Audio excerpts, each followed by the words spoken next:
ណាំមមីតំណាងដោយសត្វសេះធាតុភ្លើងពងទេវតាស្រី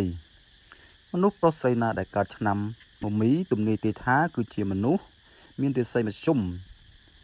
អ្នកផងទាំងពួងស្រឡាញ់រាប់អានបើធ្វើការជាមន្ត្រីរាជការនឹងមានអ្នកទំនុកបំរុងល្អណាស់ធ្វើដំណើរទៅណាមកណាជិតឆ្ងាយពុំសូវជាមានភាពល្អប្រសើរនោះទេកើតឆ្នាំនេះរមែងគឺជាមនុស្សមានទឹកពៀក្រអឺតក្រទមតែសន្តានចិត្តល្អពឹងពាក់ពំនាក់អាស្រ័យ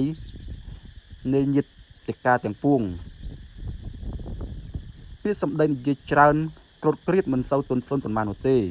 ហើយក៏មានសត្រូវច្រើនដែលកើតឡើងដោយសារតែសម្ដីរបស់ខ្លួនផងដែរមនុស្សកើតឆ្នាំនេះជាមនុស្សដែលមានវាសនាខ្ពស់มันអាចមាននរណាប៉ុនប៉ងជាបាតបាននោះឡើយ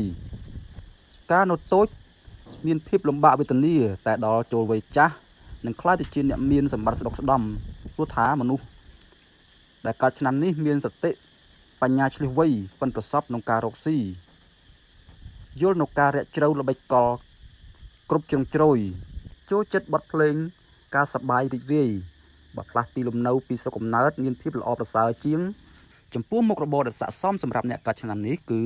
គ្រូពេទ្យអ្នកវិទ្យាសាស្ត្រមេធាវីនិងជាអ្នកជំនួញជួញប្រែ